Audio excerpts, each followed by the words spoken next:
ओम नमो भगवते वासुदेवाय।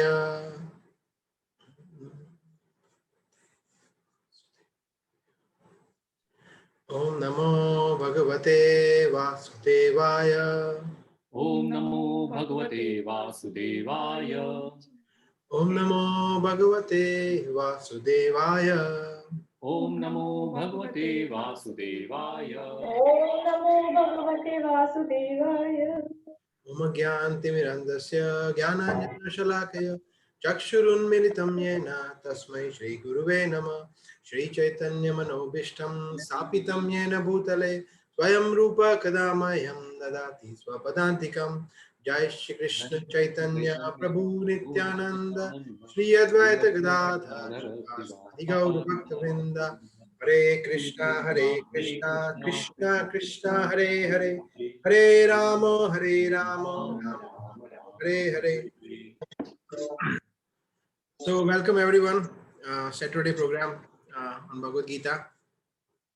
So अभी हम 7 चैप्टर से डिस्कशन कर रहे हैं। जैसा कि हम सब जानते हैं 7 चैप्टर बहुत ही महत्वपूर्ण है। यहाँ से भक्ति योग की शुरुआत होती है। भगवान अर्जुन को भक्ति योग के बारे में उपदेश देना शुरू करते हैं from 7 chapter and it goes towards 12th chapter. 12वें चैप्टर तक पूरा भक्ति योग का डिटेल में वर्णन किया है भगवान ने। तो अभी तक हम आई थिंक 24 श्लोक तक हमने कवर किया था और आज most likely we will finish the chapter because सिर्फ 6 श्लोक बचे हैं, शेष है, तो we will try and finish them. तो अभी तक हमने ये देखा था कि भगवान ने, तो आप लोगों से क्वेश्चन है तो देखते हैं किसी को कौन कितना बता सकता है, कि भगवान ने टोटल 11 प्रकार के कैटेगरीज का वर्णन किया था, 11 प्रकार के लोगों का। तो कोई बताना चाहेंगे कौन कौन से 11 प्रकार की कैटेगरी हमने डिस्कशन किया था लास्ट 1 या 2 सेशन में? Anyone remember? को याद है? There are 11 different types of Partha, जिज्ञासु, हाँ, अर्थार्थी, नानार्थी और ज्ञानी। ये 4 प्रकार के लोग भगवान की शरण में जाते हैं, राइट? आर्थ, जिज्ञासु, अर्थार्थी और ज्ञानी। आर्थ मतलब जो दुखी है, जिज्ञासु मतलब जो इंक्विजिटिव है, जिनको बहुत कुछ जानने की जिज्ञासा है। फिर ज्ञानी जो वास्तव में नॉलेज में है, और अर्थार्थी जिसको बहुत सारी भौतिक इच्छाएं हैं। ऐसे 4 प्रकार के लोग भगवान की शरण में जाते हैं। ओके, और अभी 7 कैटेगरी और बची। और कौन सी 7 कैटेगरी के लोग भगवान ने बताए हैं? उनकी स्पिरिचुअल इंक्लिनेशन के बेस पे ये कैटेगराइजेशन भगवान ने किया है। यस, कोई बताना चाहेंगे? और कोई?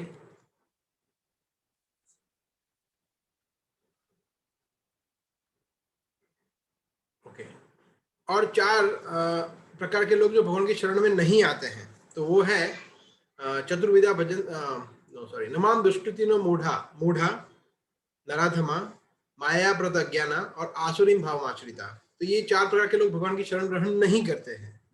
तो जिसमें मूढ़ा मतलब मूर्ख लोग हैं, जो मूर्ख लोग हैं वो भगवान की शरण ग्रहण नहीं करते। फिर नराधम जो मनुष्य में एकदम अधम है, कुछ मतलब बातें नहीं कर सकते, सबसे लोएस्ट ऑफ ह्यूमन, वो भगवान की शरण ग्रहण नहीं करते। फिर भगवान बता रहे हैं माया प्रत अज्ञाना, मतलब जिनका ज्ञान माया द्वारा हर लिया गया है, ऐसे लोग भगवान की शरण ग्रहण नहीं करते। और आसुरी भाव आश्रित, जो असुरी प्रकृति के है, मतलब कृष्ण के नाम से उनको इतना मतलब कृष्ण के नाम से वो मतलब 100 कोस दूर चले जाते हैं, दूर से कृष्ण को वो दे कैन नॉट टॉलरेट, वो सहन नहीं कर सकते। तो ऐसे लोग भी भगवान की शरण ग्रहण नहीं करते। तो भगवान ने 8 प्रकार के लोग बताए। फिर भगवान ने बताया भक्त के बारे में। तो भक्त के बारे में भगवान ने बताया 19वें श्लोक में, बहुनाम जन्मनाम ज्ञानवान माम प्रपद्यते वासुदेव सर्वमिति स महात्मा सुदुर्लभ। तो वो 9वां कैटेगरी हो गया, जो भक्त है, जो हम सब जानते हैं, जो भगवान की शरण में जाता है। फिर 10वां कैटेगरी भगवान ने बताया, जिसमें भगवान ने बहुत डिटेल में वर्णन किया, वो है डेमीगॉड वर्शिपर, जिसमें हमने बहुत डिटेल में चर्चा किया था। जो देवताओं के उपासक है, देवताओं के उपासक है, जो देवताओं की शरण ग्रहण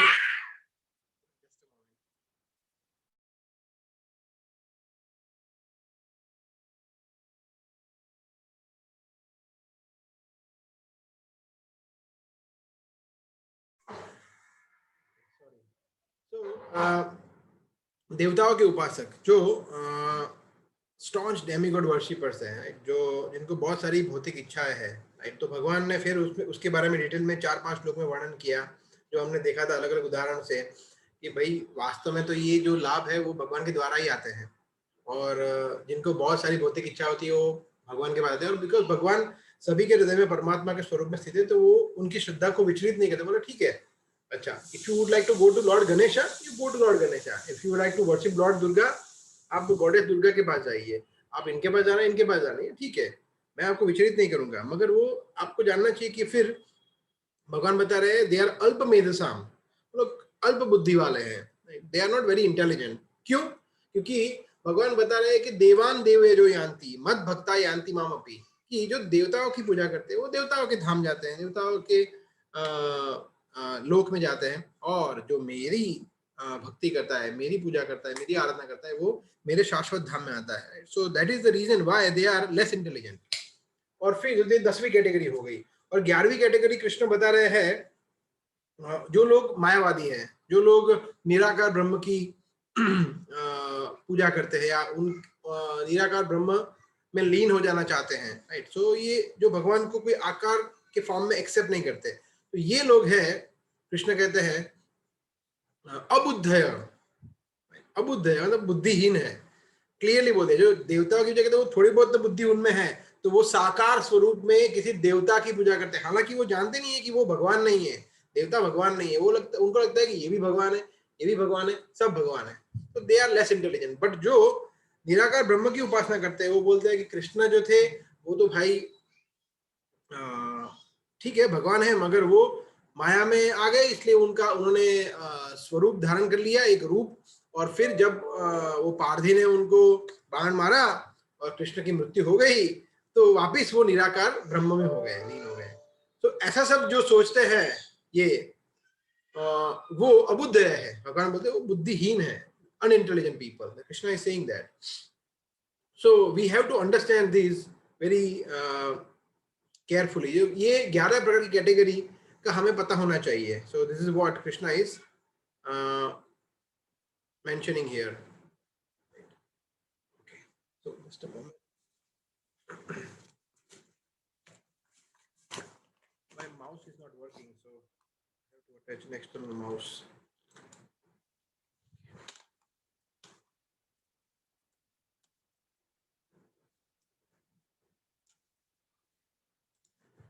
ओके, सो अभी हम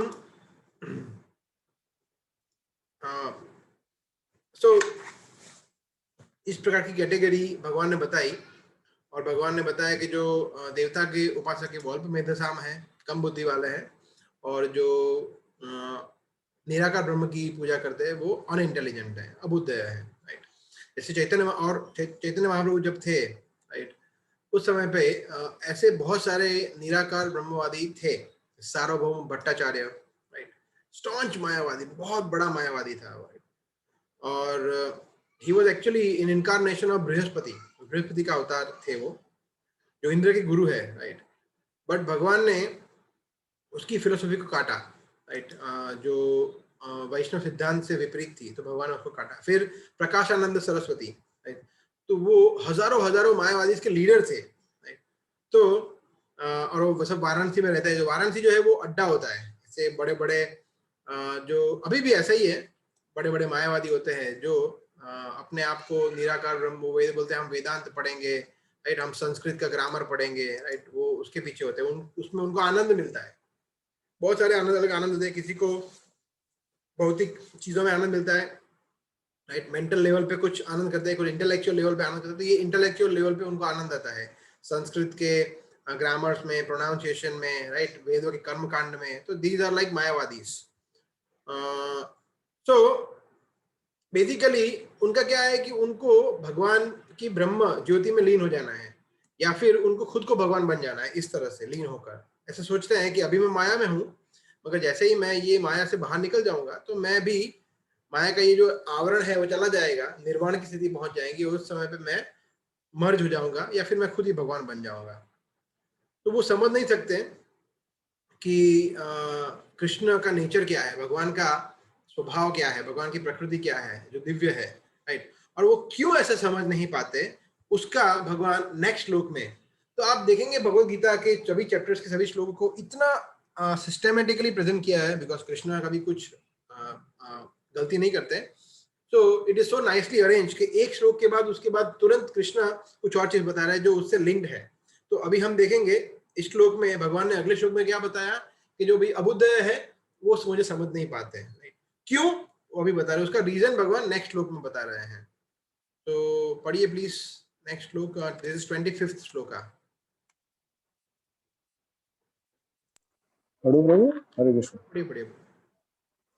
जो जोगी धुएं रात्रि या कृष्ण पक्ष में या सूर्य के दक्षिणायन रहने के 7th chapter 25th श्लोक। अच्छा, एक मिनट, 8 में लगिएगा।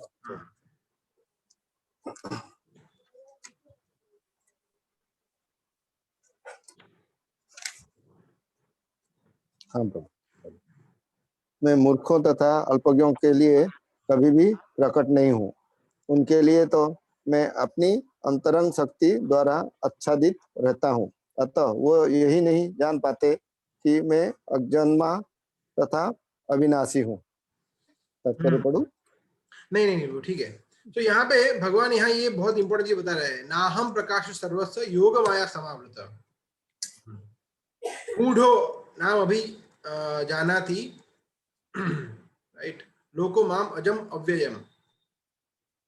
तो कृष्ण यहाँ पे बहुत स्पष्ट रूप में बता रहे हैं कि मैं मूर्खों के सामने मैनिफेस्ट नहीं होता, मतलब प्रकट नहीं होता मूर्खों के सामने। जो ये समझते हैं, उसमें मूर्ख बहुत ब्रॉड कैटेगरी है, इसमें अलग अलग प्रकार के मूर्ख होते हैं। कोई छोटे मूर्ख होते हैं, कोई बड़े मूर्ख होते हैं।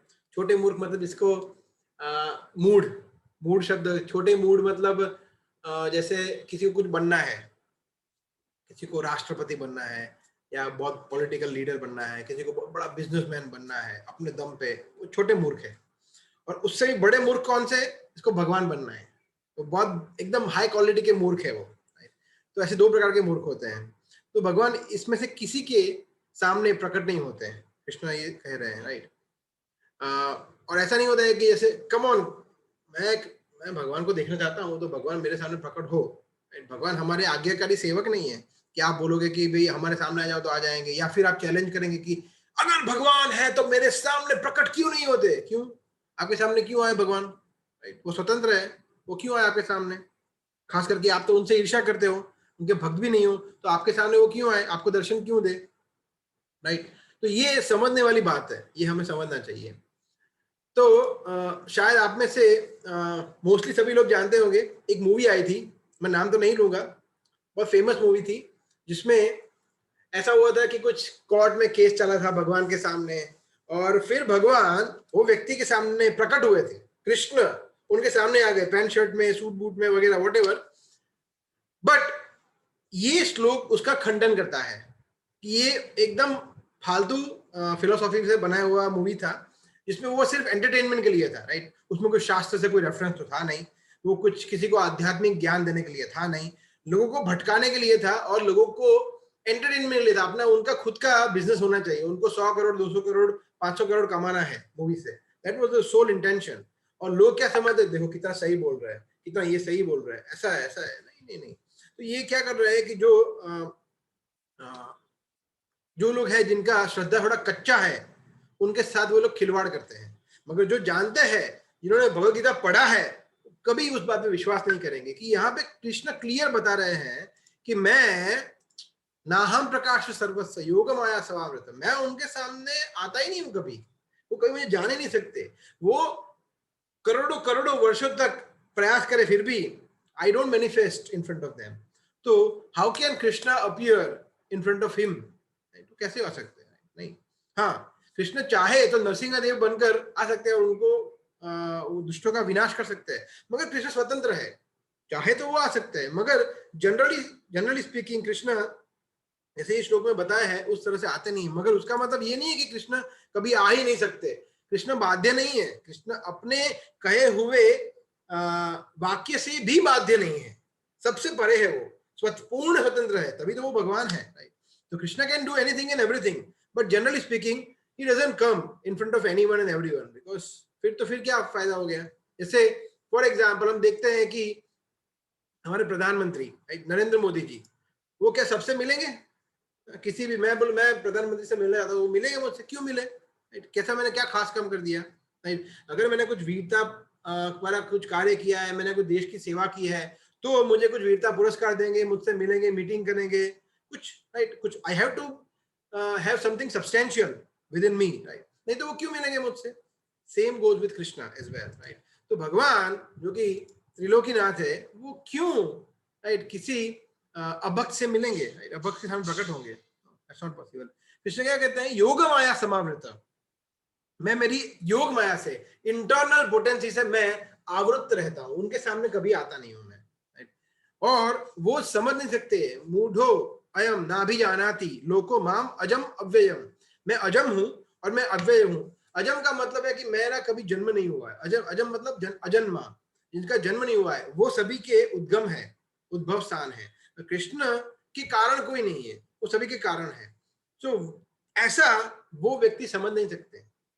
वो समझते कि देखो कृष्ण तो भाई, वो भी कृष्ण का भी जन्म हुआ, देखो वो तो वृंदावन में पैदा हुआ, गोकुल मथुरा में खेले बड़े, वृंदावन में करे, और फिर वहां से फिर वो उनका स्वर्गवास हो गया, तो भैया ऐसा हो गया किशन जी के साथ। नहीं, आपके दिमाग में भूसा भरा हुआ है, ये सही नहीं है।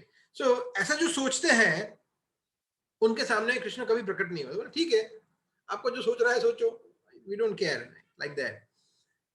सो जैसे हम देखते हैं कि जैसे विंडो होती है, विंडोज, उसके सामने हम कर्टेन कर देते हैं, कर्टेन, राइट, हम पर्दे लगा देते हैं, पर्दे, तो हमें बाहर का कुछ दिखेगा नहीं, राइट। तो इस तरह का आवरण आ जाता है, आवरण उनकी दृष्टि के सामने, उनकी चेतना के सामने कृष्ण एक आवरण कर देते हैं अपनी योग माया का, ताकि उनको कभी कृष्ण दिखे ही नहीं, कृष्ण के बारे में सोच भी ना सके वो। तो ये कृष्ण करते हैं उनके सामने। दूसरा उदाहरण हम ये ले सकते हैं कि, और आप सबने ये उदाहरण देखा होगा कि जैसे हम देखते हैं कि कभी कभी हमें सूर्य दिखता नहीं है, राइट, उसके सूर्य के सामने बादल आ जाते हैं, राइट। तो अगर कोई व्यक्ति बोलता है कि देखो सूर्य चला गया, सूर्य की मृत्यु हो गई, सूर्य डिसअपियर हो गया, सूर्य है ही नहीं, तो क्या ये सही है? नहीं भैया, आपके सामने बादल आ गए हैं। So there is a layer of clouds in front of your vision. It's not that sun is not there. सूर्य तो है ही वहां पे, राइट। और हम सबका अनुभव है, जब हम प्लेन में जाते हैं, राइट, 36,000 फीट के, 35,000 36,000 फीट के हाइट पे, राइट, तब वी कैन सी कि जो बादल है वो तो नीचे है और सूर्य तो ये रहे, हम देख सकते हैं, राइट। सो इस तरह से क्या करते हैं कृष्ण, हमारे जो भक्त नहीं है उनके सामने बादल ला देते हैं, उनके विजन के सामने, ताकि वो देख ना सके। और भक्तों के सामने क्या करते हैं, वो क्लाउड को निकाल देते हैं एकदम clearly. So a devotee can see Krishna and his activities very clearly, because बादल है ही नहीं चेतना के सामने। ये कृष्ण करते हैं।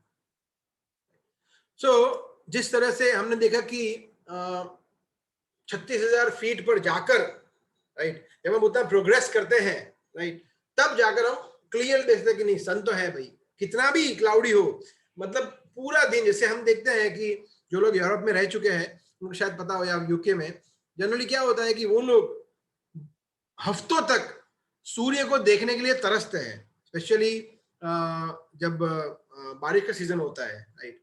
तो maybe somewhere in the month of September, October, November, December, 3-4 महीनों में वो लोग, समर जो होता है वो अच्छा होता है, कभी कभी समर में भी ये प्रॉब्लम होता है, बट मोस्टली स्पीकिंग, और जैसे जैसे हम नॉर्थ पोल की तरफ जाते हैं तब ये ज्यादा प्रॉब्लम होता है।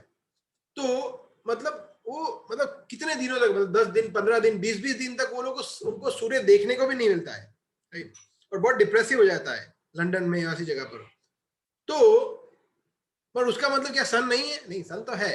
अगर वो लोग वहीं पे, अगर वो एक फ्लाइट ले, टेक ऑफ करे और वहां से वो लोग अमेरिका जाए या इंडिया आए, तो वो देखेंगे सन तो है।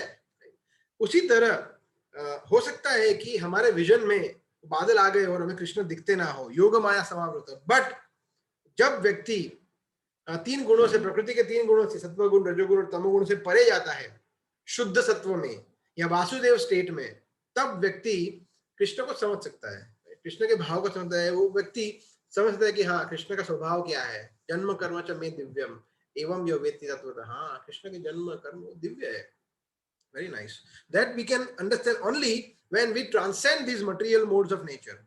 That is very important. So दूसरा एक ये है कि ये जो कर्टन वाला एग्जांपल दिया ना, वो वन वे है. वन वे है मतलब हम बाहर नहीं देख सकते, मगर वो कर्टन में ऐसा है, ऐसा ऐसा आपने देखा होगा, ऐसे ग्लासेस आते हैं, right? Glasses, I don't know what to say, ऐसे ग्लासेस ही मोस्टली आते हैं जिसमें वन वे दिखता है, आपको दिखता है मगर बाहर वाला अंदर नहीं देख सकता. तो ऐसे यहाँ पे उल्टा है, बाहर अंदर वाला बाहर नहीं देखता मगर बाहर वाला देख सकता है. मतलब कृष्ण सब देख सकते हैं.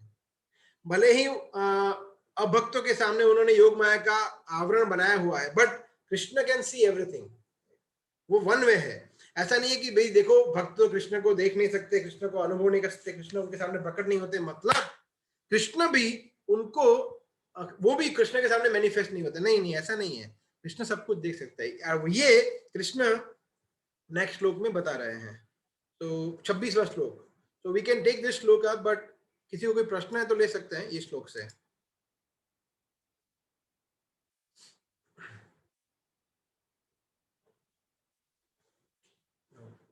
So we can take the next shloka, which is 26. पढ़िए please.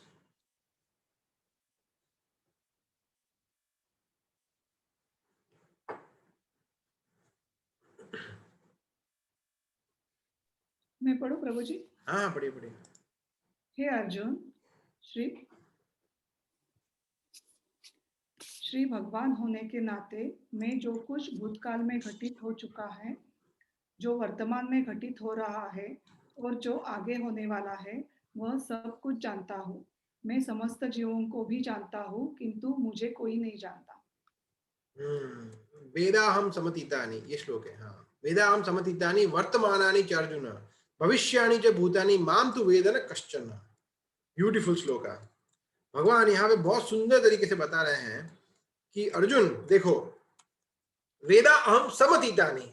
समतीतानि का मतलब है कि मैं सब कुछ जानता हूँ. सम मतलब हम समझ सकते हैं कि सब कुछ, राइट? और अतीत का मतलब होता है पास्ट. हम समझ सकते हैं बहुत easily. Sanskrit Hindi is very similar. अतीत, फिर क्या? वर्तमानानि, वर्तमान, और भविष्याणि मतलब मैं अर्जुन, मैं भूतकाल, भविष्यकाल और वर्तमान सब कुछ जानता हूँ, सब कुछ जानता हूँ. बट माम तु वेद न कश्चन, मगर मुझे कोई नहीं जानता. वाह, क्या बता रहे कृष्ण यहाँ पे. कृष्ण तीसरी बार ये चीज बता रहे हैं. क्या? मैं आपको अगर याद हो तो मैंने बताया था एक जगह पे कि इस चैप्टर में तीन बार कृष्ण ये बता रहे हैं कि भक्त जो है वो बहुत दुर्लभ है, रेयर है, रेयर. यहाँ पे भक्ति की रेयर मतलब ये is so rare. Devotional service to Krishna is so rare. यहाँ पे कृष्ण 3 बार बता रहे हैं. सबसे पहले कृष्ण ने बताया तीसरे श्लोक में, मनुष्याणाम सहस्रेषु कश्चित् यतति सिद्धये यतताम अपि सिद्धानाम कश्चिन् माम वेत्ति तत्वतः.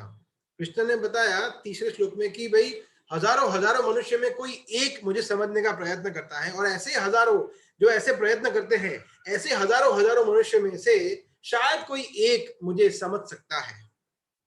ये कृष्ण बता रहे तीसरे श्लोक में. फिर 19वें श्लोक में कृष्ण बता रहे फिर से सेम चीज, बहुनाम जन्मनामन्ते ज्ञानवान माम प्रपद्यते, कि बहुत जन्मों के बाद जो वास्तव में ज्ञान में आता है वो समझता है कि वासुदेव सर्वमिति. वासुदेव जो है कृष्ण है, वो सब कुछ है. स महात्मा सुदुर्लभ, ऐसा महात्मा भक्त जो है मेरा वो बहुत दुर्लभ है. दुर्लभ नहीं है, सुदुर्लभ है. दुर्लभ से भी और दुर्लभ. सेकंड टाइम कृष्ण ने बताया, और अभी थर्ड टाइम बता रहे हैं माम तु वेद न कश्चन, मुझे कोई नहीं जानता. ये बहुत रेयर है कृष्ण को जानना, कृष्ण के भक्त बनना. तो यहाँ पे कृष्ण 30 बार. आप समझिए हम ये क्यों चर्चा कर रहे हैं. हमें ये अप्रिशिएट करना चाहिए कि प्रभुपाद ने हमें जो दिया है, राइट, इस्कॉन संस्था के माध्यम से हमें भगवत गीता यथारूप मिली है. हमारे सामने जो भक्तगण है, हमारे सामने प्रभुपाद ने हमें हरिनाम दिया है. तो ये कितना रेयर है. आप समझिए एक चैप्टर में, सिर्फ एक चैप्टर में भगवत गीता में कृष्ण 3 बार बता रहा है ये चीज. मतलब बोल रहे हजारों लाखों. अभी आगे हम देखेंगे इसी का एक पुनरावर्तन आएगा, राइट. सो कहने का मतलब ये है कि वी मस्ट अप्रिशिएट दैट हमारे पास जो है ना, इट्स लाइक अ ज्वेल. ये एक हीरे मोती की समान बहुमूल्य है. तो हमें इसे बिल्कुल भी गंवाना नहीं चाहिए, right. We must appreciate and understand the value of bhakti. इसका कितना बड़ा वैल्यू है. ये हमें समझना चाहिए। तो यहाँ पे कृष्ण बहुत इंटरेस्टिंग चीज बता रहे हैं कि भाई देखो, मैं सब कुछ जानता हूँ, मैं पास्ट जानता हूँ, प्रेजेंट जानता हूँ, फ्यूचर भी जानता हूँ। हमारी प्रीवियस लाइफ में हमने क्या क्या सब किया है, सब कुछ हमारा पूरा चिट्ठा भगवान के सामने है, सब कुछ जानते हैं कृष्ण। और ऐसा नहीं है कि भगवान अरे यार ये तो मतलब 5 करोड़, 1000 करोड़, 5000 करोड़, 5 लाख करोड़ जीवों के डेटाबेस स्टोर किया तो उनका सिस्टम हैंग हो गया। नहीं, ऐसा नहीं होता है। अनलिमिटेड, कृष्णा इज अनलिमिटेड, हमारी कल्पना से बाहर है। आप समझिए, नहीं तो हम सोच सकते हैं ना कि छोटा सा कंप्यूटर उसमें कितना काम करेगा वो, 5 GB, 10 GB, 50 GB, 500 GB, terabyte, फिर वो एक समय बोलेगा नहीं नहीं अब मैं इससे ज्यादा हैंडल नहीं कर सकता। But Krishna is not like that. Krishna can handle unlimited data unlimitedly. That is Krishna, that is Bhagwan. So basically इसलिए कृष्ण को बोलते हैं त्रिकालदर्शी, राइट? भूत, भविष्य, वर्तमान सब कुछ जानते हैं कृष्ण। सो बट कृष्ण को कोई नहीं जानता। ये सबसे बड़ी प्रॉब्लम है हमारी, राइट? जैसे मैंने बताया वो कर्टन वाला, 1 वे 2 वे नहीं है, राइट? कृष्ण तो हमें सब कुछ देखते हैं मगर हम नहीं देखते। कर्टन है, तो कर्टन निकालना है, तो उसका प्रोसेस अभी आएगा। सो कृष्ण जैसे आगे आएगा 13वें चैप्टर में, या आई थिंक 13 चैप्टर में आता है, उपद्रष्टा अनुमंता, राइट? कृष्ण उपद्रष्टा अनुमंता दोनों है। उपद्रष्टा का मतलब होता है साक्षी, साक्षी कि वो विटनेस है। जो कुछ भी हम करते हैं कि भाई देखो मोबाइल खोला है और फेसबुक देख रहा हूँ, कृष्ण देख रहा है। भाई मोबाइल खोला है, यूट्यूब में मैं कुछ लेक्चर सुन रहा हूँ, कृष्ण देख रहा है। मैं खाना खा रहा हूँ, कृष्ण देख रहा है। मैं विश्राम कर रहा हूँ, कृष्ण देख रहे हैं। मैं कुछ काम कर रहा हूँ, कृष्ण देख रहे हैं। Krishna is watching us every second, हर एक सेकंड में कृष्ण विटनेस है, उपद्रष्टा और अनुमंता। अच्छा मुझे पानी पीना है, ठीक है, आई कैन ड्रिंक। अच्छा मुझे सो जाना है, आई कैन मुझे यहाँ से कहीं और जाना है, कार ड्राइव करना है, कृष्ण कैन परमिट। वो अनुमंता है, वो परमिशन देते हैं, राइट? तो हम जो भी करना चाहे कृष्ण की परमिशन के बगैर कुछ नहीं हो सकता, राइट? सो जैसे प्रभुपाद एग्जाम्पल देते थे कि मुझे मेरे हाथ पर बहुत गर्व है कि मैं मेरे हाथ में मेरे दम पे बना हुआ व्यक्ति हूँ, मेरे हाथ कर लो दुनिया मुट्ठी में, ये वो वगैरह ऐसे बोलते हैं सब। तो प्रभुपाद उदाहरण देते थे कि ठीक है अपने आपको अपने हाथ पे बहुत गर्व है, मगर एक एक चीज कृष्ण का एक स्ट्रोक, राइट? और and one stroke of Krishna and a person can have a stroke, brain stroke, and that's it, paralysis. और आपका हाथ क्या काम का फिर?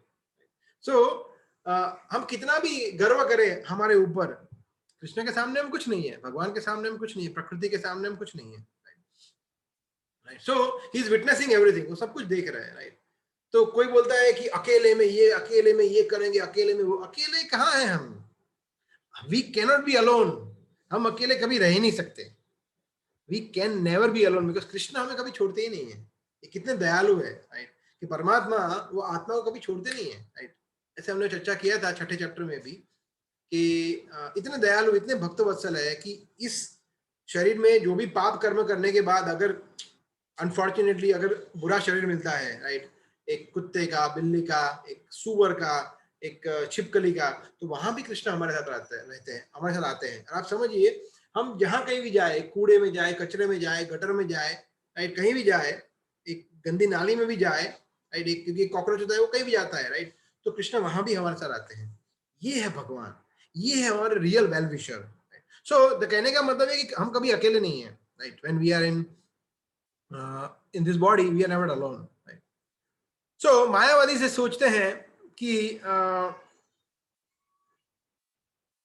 ठीक है हम लोग जान लेंगे भगवान को, जो भी है कुछ नहीं है, ठीक है, सिंपल है, कृष्णा है, ये है वो है। नहीं, आप नहीं जान सकते, बिकॉज आप चैलेंजिंग मूड में। सबसे पहले तो आप चैलेंज करते हैं भगवान को, क्या है भगवान, कुछ नहीं, ये वो, राइट?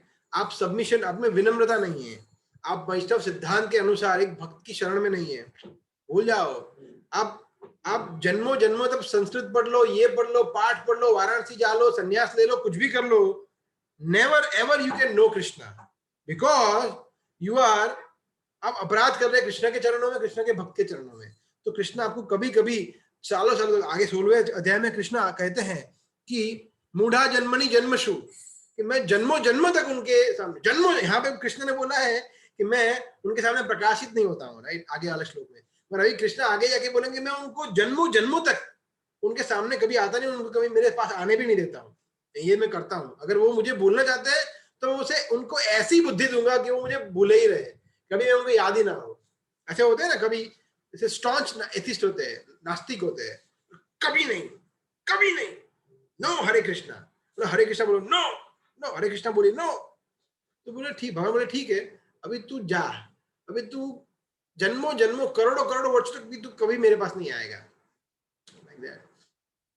एक बार ऐसा हुआ था, प्रभुपाद एक जगह पे लेक्चर ले रहे थे और प्रभुपाद ने एक्चुअली बीच में एक व्यक्ति खड़ा हुआ और प्रभुपाद वहां पे एग्जाम्पल ले रहे थे कि डॉग, गॉड ऐसे शब्द यूज कर रहे थे। तो उसने चैलेंजिंग टोन में बोला कि आप बोल रहे हो कि अगर हम भगवान, मतलब मैं हिंदी में ट्रांसलेट करके बोलता हूँ, कि आप बोल रहे हो कि हम भगवान को शरण में नहीं जाएंगे तो हम नेक्स्ट लाइफ में कुत्ता बन सकते हैं, तो उसमें क्या प्रॉब्लम है? मैं, मुझे कुत्ता बनने में कोई प्रॉब्लम नहीं है, I am happy to be a dog, ऐसा बोला प्रभुपाद को, तो मुझे कोई प्रॉब्लम नहीं है। प्रभुपाद ने बोला ठीक है, you have my blessings, B a dog, ऐसा प्रभुपाद ने बोला। वो सभी भक्त वहां पे शॉक हो गए कि प्रभुपाद ने क्या बोल दिया। मतलब एक वैष्णव ने उसको आशीर्वाद दे दिया, ब्लेसिंग दे दिया कि ठीक है आप नेक्स्ट लाइफ में कुत्ता बनना है, मतलब उसका तो खत्म हो गया पूरा लाइफ।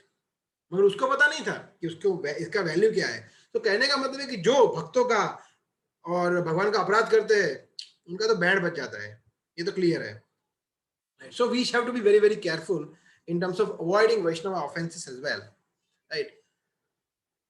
सो कृष्ण जो है वो हमारे पास्ट कर्म, प्रेजेंट कर्म और फ्यूचर कर्म जो हम करने वाले हैं सभी के लाइव विटनेस है। So we should be very very careful, हम क्या कर रहे हैं। ये करने का इच्छा है मगर कृष्ण देख रहे हैं, ये कुछ अनर्थ करना है मगर कृष्ण देख रहे हैं, Krishna is watching, Krishna is watching. We have to always be in that mindset, फिर हम कभी पाप कर्म नहीं करेंगे। That mindset we always should have. Okay, so any question on this shloka? If not, we can take the next shloka, 27th.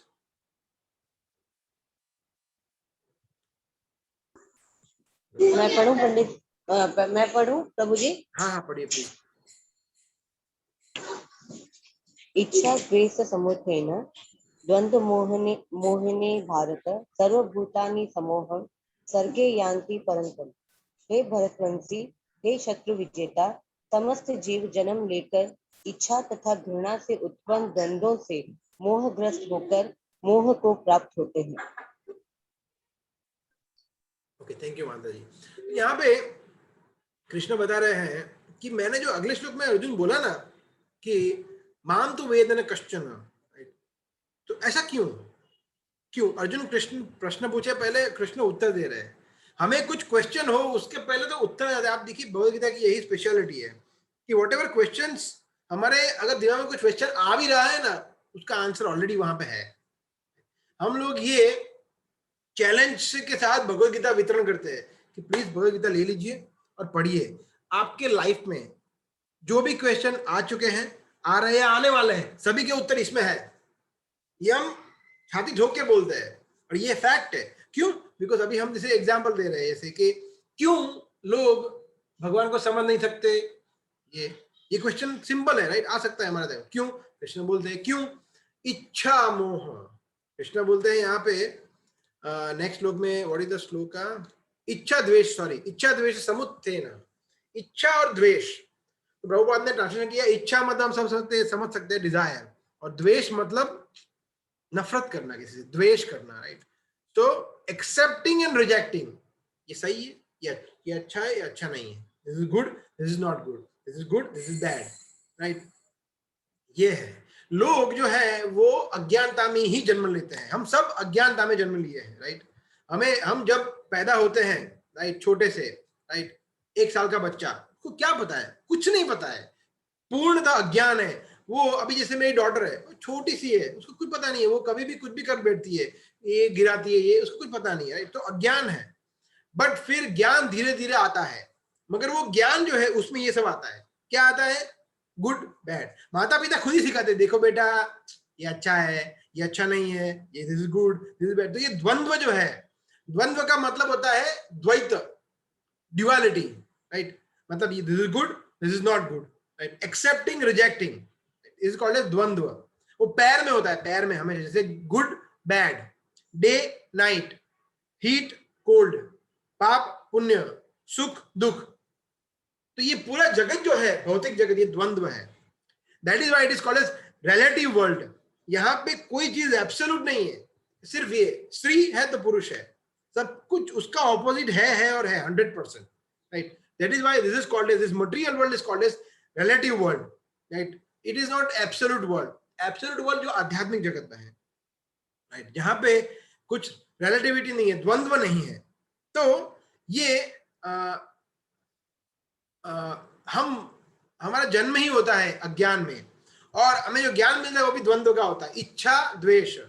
हम कोई इच्छा करते हैं और किसी से नफरत करते हैं, this is good, this is bad, यही चलता रहता है पूरी लाइफ। और ये हम सबका अनुभव है। आप अपने आप खुद प्रश्न पूछिए कि आप क्या करते हो, यार मुझे ये पर्टिकुलर टेलीविजन सीरियल अच्छा लगता है, मुझे ये मूवी अच्छा नहीं लगता है, मुझे ये हीरो अच्छा लगता है, मुझे ये हीरोइन अच्छी नहीं लगती है, मुझे ये क्रिकेटर अच्छा लगता है, मुझे ये न्यूज़पेपर अच्छा नहीं लगता है। यही चलता रहता है पूरी लाइफ, ऐसे ही चलता है। ये प्रॉब्लम है। इसीलिए कृष्ण कहते हैं कि फिर आप मुझे समझ नहीं सकते, बिकॉज आप द्वंद्व में ही पड़े फंसे हो। Then we can not understand Krishna. हम एब्सोल्यूट प्लेटफॉर्म पे पहुंचते ही नहीं है, वहीं पे पूरा लाइफ खत्म हो जाता है, राइट? सो जो व्यक्ति पूर्ण ज्ञान, मगर जो व्यक्ति पूर्ण ज्ञान में है, राइट, तो वो जानता है कि कृष्ण और उनकी शक्तियों को पूर्णतः जानता है वो, राइट? और वो व्यक्ति ये जानता है कि भाई भगवान है, भगवान की माया शक्ति है, पंच महाभूत है, योग माया है, इस तरह से भगवान ने पूरा सृजन किया है, भगवान की यहाँ पे शक्तियां चल रही है, भगवान की ये अध्यक्ष है, ये माया देवी है, सब कुछ इस तरह से सब कुछ चल रहा है। एवरीथिंग, यू नो, तटस्थ शक्ति है, ये इंफीरियर एनर्जी है, पराशक्ति है, अपराशक्ति है, तटस्थ शक्ति है, सब कुछ उनको समझ में आता है जो पूर्ण ज्ञान में है, राइट? और एक्चुअली जो माया जो है वो भी कुछ बुरा नहीं। माया ऐसा नहीं है कि माया, लोग ऐसा बोलते हैं कि माया बहुत बुरी चीज है, माया, no, it's not like that. माया जो है वो हमें हेल्प करती है। माया देवी जो है वो भगवान की एक आज्ञाकारी सेवक के माफिक हमें वो हेल्प करती है। कैसे? माया हमें भगवान के पास जो धक्के मार दिए, कृष्ण के पास जाओ, कृष्ण के पास जाओ, कृष्ण के पास, धक्के मार दिए, राइट? किस तरह से? अलग अलग तरीके से। कभी वो चेक करते हैं कि देखो मैं आपके सामने ये प्रेजेंट लाती हूँ, do you get attracted to me? No? Okay, good, very good, this is what, मेरी यही इच्छा थी कि आप मेरे से अट्रैक्ट ना हो, मगर आप अट्रैक्ट हो गए, फंस गए, तो अनफॉर्चुनेटली ओके, फिर मैं कुछ ये प्रेजेंट करूंगी, ओके, डू यू लाइक मी?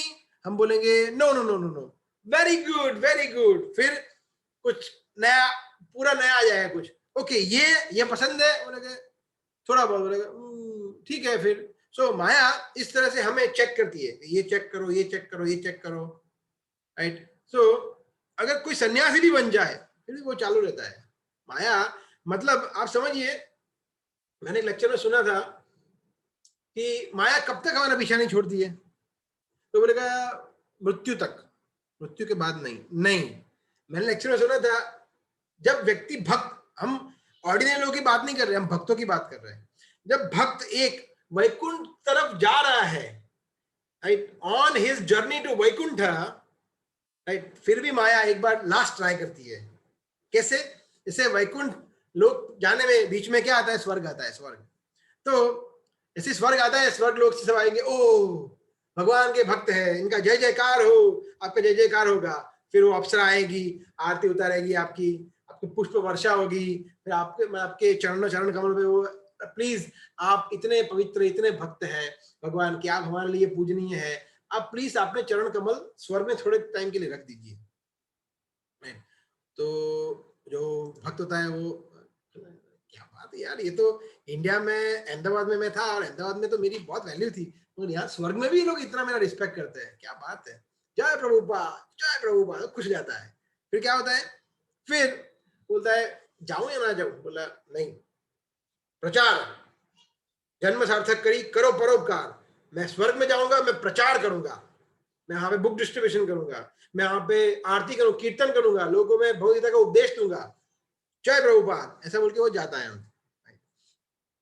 और फिर और मैं अगर जाऊंगा तो कृष्ण क्यों कितना प्रसन्न हो कृष्ण, तो ये है, ये सही हीरा है, ये तो क्या है, ये तो इंडिया में प्रचार किया, अमेरिका में प्रचार किया, क्या ये तो स्वर्ग में जाके प्रचार कर गया, क्या बात है, ये मेरा सच्चा भक्त है। कृष्ण कितने प्रसन्न होंगे, मेरे गुरुदेव कितने प्रसन्न होंगे, तो मैं स्वर्ग में जाके थोड़ा प्रचार करके आता हूँ। अगर ऐसे सोचा तो गया, तो वो फंस गया माया के चुंगल में। राइट, स्वर्ग में जाता है, बोले ये तो यार बहुत अच्छी जगह है, यहाँ पे देखो कितना अच्छा, इतना मेरा इतना सम्मान कर रहा है, अच्छा अच्छा खाने पीने को है, देखो विहार करने के लिए है, ये तो कितना है, तो कितना सुंदर है, कितना है, तो यहाँ पे इतना अच्छा है, तो फिर वैकुंठ जाने की जरूरत क्या है, फिर यहीं पर रहता है। ये हो सकता है। तो माया इस तरह से भी हमारी परीक्षा कर सकती है। तो कहने का मतलब है कि अज्ञान, इच्छा, द्वेष, ये इच्छा और द्वेष के कारण द्वंद्व में जब तक हम रहते हैं तब तक माया हमें छोड़ती नहीं है। So we have to get away from that. We have to escape from इच्छा एंड द्वेष, desire and hatredness. इससे हमें मुक्त होना पड़ेगा। So we have to be very very careful in that sense. So Krishna कहते हैं कि फिर हमें अरे यार ये तो फिर इच्छा और द्वेष को तो मैं कैसे छोड़ूं, ये तो बहुत मुश्किल है, ऐसा क्वेश्चन आता है किसी को।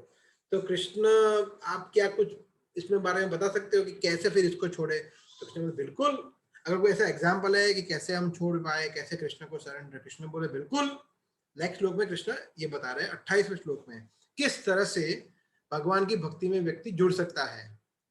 तो पढ़िए प्लीज, बढ़िया। If you have any question we can take, or else we can read 28th shloka.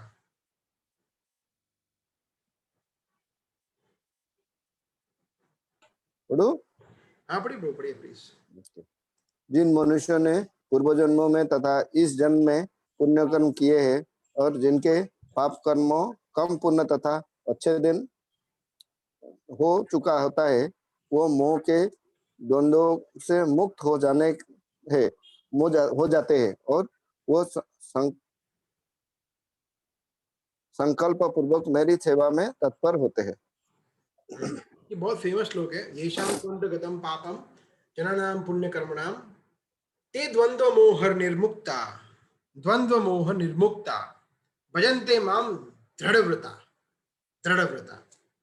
तो यहाँ पे भगवान दो चीज बता रहे हैं। एक है येषां त्वन्तगतं पापम, मतलब जिनके पापों अंतगतम, खत्म हो गए पाप, राइट, कंप्लीटली खत्म हो गए, कंप्लीटली इरेडिकेटेड, राइट, पाप, और पुण्य कर्मणा का उदय हो गया है।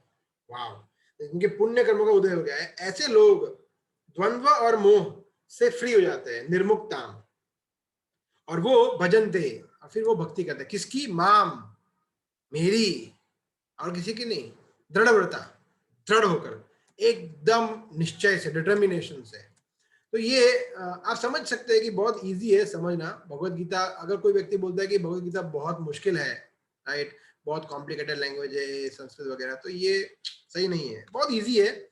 अगर हम प्रभुपाद की भगवत गीता पढ़ते हैं जो श्लोक टू श्लोक संस्कृत के वर्ड टू वर्ड ट्रांसलेशन के साथ दी गई है, तो अगर हम थोड़ा समझ के अच्छी तरह से पढ़े उसको एक एक श्लोक, तो बहुत इजीली समझ सकते हैं। और ये बहुत बिल्कुल भी कॉम्प्लिकेटेड नहीं है, बहुत सिंपल लैंग्वेज में प्रभुपाद ने एक्सप्लेन किया है। तो हम एक उदाहरण लेते हैं। जैसे हम सब जानते हैं कि समझिए कि आपके घर पे एक दिन काम वाली बाई नहीं आई, राइट, तो किसी ने झाड़ू नहीं मारा, तो थोड़ा सा आपके घर पे मिट्टी का लेयर बन जाएगा, राइट, थोड़ा सा हल्का सा, राइट। समझ लीजिए 10 दिन नहीं आई और आपने झाड़ू नहीं लगाया तो थोड़ा मोटा हो जाएगा लेयर। समझ लीजिए 1 साल तक कोई घर बंद पड़ा है तो उसमें काफी मिट्टी का लेयर जो है थोड़ा थिक हो जाएगा, राइट। इस तरह से आप समझिए कि मिट्टी का लेयर बढ़ता जाता है, तो एक लेयर, उसके ऊपर दूसरा लेयर, तीसरा लेयर, 5, 10, 15, 50, ऐसे बहुत थिक लेयर बन गया मिट्टी का, राइट। अब उसको साफ करना होगा तो एक्सट्रीमली डिफिकल्ट। अगर 1-2 लेयर हो तो उसको साफ कर सकते हैं, राइट, बट इतने मोटे लेयर को मिट्टी के, मतलब तो मिट्टी का ढेर हो गया पूरा, अब उसको साफ करना बहुत मुश्किल है। ये प्रॉब्लम है हमारी कॉन्शियसनेस का। सेम एग्जाम्पल है, हमारी चेतना जो है ऐसी ही है। इतने सालों से, इतने वर्षों से, इतने करोड़ों करोड़ों जन्मों से इतने इच्छा द्वेष, इच्छा द्वेष, इच्छा द्वेष, ये पसंद है, ये नहीं पसंद है, द्वंद्व चलता रहता है, मोह में है, इच्छा द्वंद्व, राइट, समुत्थेन। तो ये सब चल रहा है इसीलिए इतने जन्मों से। सो इसको सहज, इतना सहज नहीं है इसको वॉश ऑफ करना, इसको धोना सहज नहीं है, बहुत बहुत मुश्किल है। एक बार और हम सोचते हैं कि ये अच्छा है, ये बुरा है, ये शुभ है, ये अशुभ है, राइट। एक बार प्रभुपाद एक लेक्चर्स में बता रहे थे एक जगह पे कि ये भौतिक जगत में कुछ भी शुभ नहीं है, सब कुछ अशुभ है। एवरीथिंग इज इनऑस्पिशियस, सब कुछ अशुभ है, एक चीज को छोड़ के। क्या होगा वो एक चीज है, वो शुभ है। क्या प्रभुपाद ने क्या बताया पता है? मैं बोला मृत्यु। What is this? Exactly reverse हम सोच रहे थे कि सबसे अशुभ है वो मृत्यु है, बाकी सब शुभ है। यहां तो पूरा उल्टा बोल दिया, बाकी सब अशुभ है, सिर्फ मृत्यु है वही शुभ है। ऐसा क्यों? प्रभुपाद ने ऐसा क्यों बोला? उसका रीजन ये है कि एकमात्र मृत्यु ही है जो हमें कृष्ण के पास ले जाने का द्वार बन सकता है। एकमात्र मृत्यु है उस समय पर हमारी एग्जाम है। It is not about art of living, it is about the art of dying. किस तरह से हमारे प्राण त्यागते हैं, किस तरह से जब व्यक्ति का, इसके बाद का चैप्टर पूरा उसी पे है, 8वें श्लोक, और उसी की तरफ ये अभी पूरा डिस्कशन जा रहा है, उसी की तरफ इसके बाद के श्लोक में आप देखेंगे। तो मृत्यु, प्रभुपाद ने बताया मृत्यु शुभ है। क्यों? क्योंकि मृत्यु एक अपॉर्चुनिटी है कि हम ये इच्छा और द्वेष से निकल सकते हैं और कृष्ण को स्मरण करके कृष्ण के धाम जा सकते हैं। एक अपॉर्चुनिटी, तो इसलिए मृत्यु है वो शुभ है, बाकी कुछ शुभ नहीं है। प्रभुपाद ने बताया, कितना डीप अंडरस्टैंडिंग है आप समझिए, right. And it is 100% truth, right. मतलब विदाउट डाइंग, विदाउट मृत्यु मतलब ये शरीर को छोड़ना। तो क्या हम ये शरीर को छोड़े बगैर कृष्ण के पास जा सकते हैं? नो, बिकॉज ये भौतिक चीज है और भौतिक चीज का कोई वहां पे एंट्री नहीं है। बोले ये क्या आया वैकुंठ के द्वार या गोलोक वृंदावन, भौतिक इसको फेंको यहाँ पे, नॉट अलाउड। स्पिरिचुअल वर्ल्ड में हम ब्रह्म ज्योति को पार भी नहीं कर सकते। फॉरगेट अबाउट ब्रह्मलोक से, anything which is material will confined towards up to Brahmaloka. Brahmaloka से ऊपर कोई भी भौतिक चीज नहीं जा सकती, मतलब ये शरीर नहीं जा सकता, मतलब हमें शरीर को छोड़ना पड़ेगा, मतलब मृत्यु। तो मृत्यु गेट है वहां जाने के लिए, इट्स लाइक एन एंट्री पास है हमारे लिए, राइट। सो भगवान यहाँ पे क्या बता रहे हैं? येषाम त्वंत गतम पापम जनानाम पुण्य कर्मणाम, जिनके पाप कर्मों का उच्छेदन हो गया है, मतलब पाप कर्म खत्म, फिनिश्ड, राइट राइट, और पुण्य उदय हो गया है, राइट। मतलब हम सोच सकते हैं कि भाई पुण्य मतलब दान, तप, किसी ने दान कर लिया, किसी ने तपस्या कर ली, किसी ने हॉस्पिटल बनवा दिए, किसी ने कुछ अनाथालय बनवा दिए, किसी ने कुछ भूखे को खाना खिला दिया, वगैरह वगैरह, राइट। तो ये इसको पुण्य बोल सकते हैं, राइट। इसके बारे में सोचेंगे, राइट। वो पुण्य की बात यहाँ पे नहीं हो रही है, उसके बारे में हम बताएंगे। जैसे वो श्लोक है, ब्रह्मांड भ्रमिते कौन भाग्यवान जीव, गुरु कृष्णा प्रसादे पाए भक्ति लता बीज, राइट। तो ब्रह्मांड भ्रमित है, राइट। सिर्फ यहाँ पे ये कंट्री की, ये कॉन्टिनेंट की, ये वर्ल्ड की बात नहीं हो रही है, ब्रह्मांड यूनिवर्स की बात हो रही है। ब्रह्मांड में, पूरे ब्रह्मांड में आप घूम के आओ तो भी कौन भाग्यवान जीव, ऐसा भाग्यवान जीव कौन होगा जिसको गुरु और कृष्ण की कृपा से, गुरु और कृष्ण के प्रसाद से भक्ति लता का बीज मिलता है। ऐसे कौन भाग्यवान? चैतन्य महाप्रभु ये बता रहे हैं, राइट। सो ये बहुत बहुत रेयर है भक्ति, राइट, एंटायर यूनिवर्स में।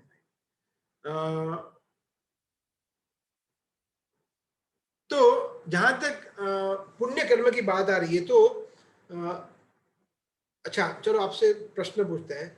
आप में से कोई बात बताना चाहेगा? आपने ये टर्म सुना है, सुकृति? सुकृति का मतलब क्या होता है? सुकृति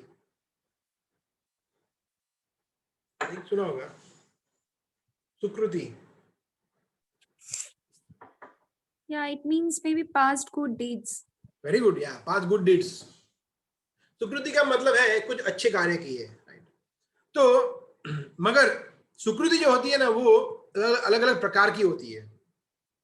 एक होती है भोगोन्मुखी सुकृति, ऐसे पुण्य कर्म, ऐसे अच्छे कार्य के जिससे हमें नेक्स्ट लाइफ में या इसी लाइफ में व्हाटएवर भोग करने की सुविधा प्राप्त होगी।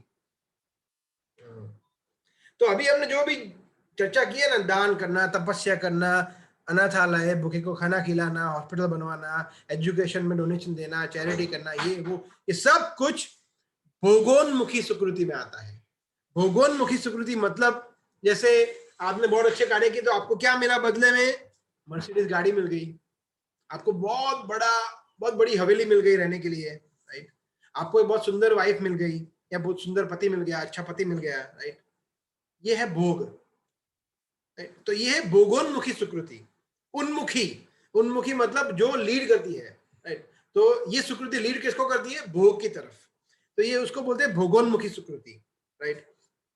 जैसे कहावत है, राइट, एक व्यक्ति जिसको अमेरिकन सैलरी मिली, इंडियन वाइफ मिली और यूरोप में घर मिला, वो सबसे दुनिया में लकी है, right. The luckiest person is one who has got American salary, an Indian wife and an European residence, right. ऐसा वो बोलते हैं, राइट। सो कहने का मतलब इसको बोलते हैं भोग। तो ये है भोगोन्मुखी सुकृति। दूसरी होती है मोक्षोन्मुखी या फिर मुक्ति उन्मुखी सुकृति। तो इससे क्या होता है कि ये सुकृति से मोक्ष मिल सकता है या मुक्ति मिल सकती है, राइट। जैसे कोई तीर्थ में गए और स्नान कर दिया वहां पे, या फिर कहीं पे परिक्रमा कर दी कोई ऑस्पिशियस प्लेस की, या फिर कोई पर्टिकुलर तपस्या कर ली, बहुत घोर तपस्या कर ली, राइट। तो इससे क्या होता है, आपको मुक्ति मिल सकती है। इट्स अ वेरी गुड सुकृति जो भोगोन्मुखी नहीं है बट वो मुक्ति उन्मुखी है, राइट। और लास्ट है भक्ति उन्मुखी सुकृति। भक्ति उन्मुखी सुकृति इसमें से किसी में नहीं आती है। आपने कितनी बड़ी तपस्या कर ली, आपने कितने बड़े कोई तीर्थ स्थान में स्नान कर लिया, चैरिटी कर ली, ये कर लिया, वो कर लिया, जरूरी नहीं है कि आपको भक्ति मिल जाएगी, नो। सो पुण्य जो होते हैं ना, पुण्य, सो कॉल्ड पुण्य जो हम समझते हैं, जिसको पुण्य बोलते हैं, it cannot be a foundation for भक्ति। भक्ति के लिए जो आधार स्तंभ होता है वो पुण्य नहीं हो सकते, इट कैनॉट बी, पॉसिबल ही नहीं है ये, राइट। सो भक्ति जो है वो सिर्फ एक माध्यम से मिल सकती है और वो है भक्त के माध्यम से। सो bhakti can only be received through a devotee of the Lord, right. ये समझ, तो इसको बोलते हैं भक्तों का संग, devotee association. So bhakti can only be achieved through devotee association. तो ये भक्ति उन्मुखी सुकृति। सो उससे क्या होता है, अगर आपको भक्ति उन्मुखी सुकृति मिली तो आपको भक्तों का संग मिला, और भक्तों का संग जो है वो भी सुकृति ही है जो आपको आगे जाके और प्रगति है। तो इट्स लाइक अ साइकिल। सो भक्ति उन्मुखी सुकृति प्राप्त करने के लिए क्या चाहिए? भक्तों का संग। और भक्ति उन्मुखी सुकृति मिलने के बाद क्या मिलेगा? भक्तों का संग मिलेगा। So it's like the same thing. और भक्तों का संग मिल गया मतलब कृष्ण मिल गए, as simple as that. So we have to understand it's a very dynamic thing. So इसीलिए वो व्यक्ति जिसको गुरु और कृष्ण की कृपा मिल गई, राइट, जिसको गुरु की शरण मिल गई, राइट, भक्तों का संग मिल गया, वो तो रेयर हो ही गया ना। फिर ब्रह्मांड भ्रमिते कौन भाग्यवान जीव, right. So it is very very rare. So यहाँ पे जो बता रहे कृष्ण पुण्य कर्मणा, तो इसमें पुण्य कर्मणा मतलब भक्तों का संग की बात हो रही है। यहाँ पे पुण्य का रेस्ट, उसके अलावा और कुछ पुण्य है ही नहीं जो हम समझते हैं, ये कोई पुण्य नहीं है। बिकॉज वो हमें क्या कराएंगे, हमें स्वर्ग लोक तक ले जाएंगे, फिर क्या होगा? क्षीणे पुण्य मर्त्य लोकम विशन्ति। जब वहां पे कोटा खत्म हो जाएगा तो वापिस हम यहाँ पे आ जाएंगे, सिंपल है। So that is misleading, right. वो मिसलीडिंग, हमें लगता है कि देखो हम तो ऊपर आ गए, पतंती अध, और फिर नीचे, ये होता है। सो ये इंपॉर्टेंट है। जैसे हम देखते हैं कि ये भक्ति उन्मुखी सुकृति का उदाहरण क्या है? जो भक्तों के घर में, जिन भक्तों के घर में बच्चे हैं, राइट, किड्स है, राइट, वैष्णव किड्स, क्या बात है उनकी, कितने अच्छी तरह से वो मृदंग बजाते हैं, करताल बजाते हैं, वो आरती गाते हैं, राइट, हरे कृष्णा बोलते हैं, राइट, भगवान की आरती करते हैं, राइट, शास्त्र पढ़ते हैं। क्यों होता है ऐसा? बिकॉज उनके पास सुकृति है, और वो सुकृति कौन सी है? भक्ति उन्मुखी है। इसलिए उनको वो वैष्णव परिवार में जन्म मिला है, उनके माता पिता वैष्णव है, उनको भक्तों का संग मिला है 24 आवर्स, वो भक्तों के संग में ही रहे वहां पे। इसलिए तो भक्ति विनोद ठाकुर वो भजन है, कीट जन्म हो, राइट, मौत हो रहा था, दैट इज अ श्लोक, दैट इज द भजन जिसमें वो बता रहे हैं कि आप मुझे भले ही आप कीट बनाइए, एक कीड़ा बनाइए, कीड़ा नेक्स्ट लाइफ में, मगर मुझे भक्त के घर में रखना। ये है प्रार्थना भक्ति विनोद ठाकुर की, कि आप मुझे एक छोटा सा कीड़ा मकोड़ा बना सकते हैं, बट प्लीज भगवान आपसे यही प्रार्थना है, मुझे आप मुक्ति दे दीजिए, मोक्ष कर दीजिए, मुझे आप वैकुंठ में स्थान दीजिए, ऐसा सब प्रार्थना मैं नहीं करता हूँ।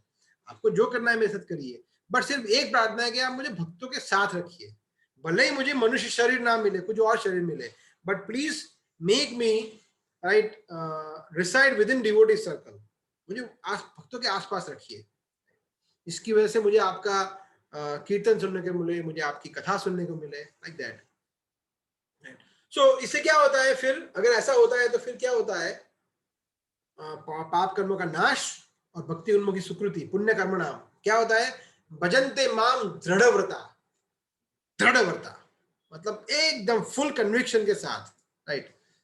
तो ओके, जैसे वो एक स्टोरी है, हाँ, तो आप में से कोई बताना चाहेंगे? आई थिंक बहुत फेमस स्टोरी है, आपको पता होगा, अर्जुन की और वो एक पक्षी की स्टोरी है, पक्षी की। तो कोई बताना चाहेंगे एकदम शॉर्ट में, ब्रीफ में, क्या स्टोरी है अर्जुन की और पक्षी को जब वो निशाना लगाता है Arjun?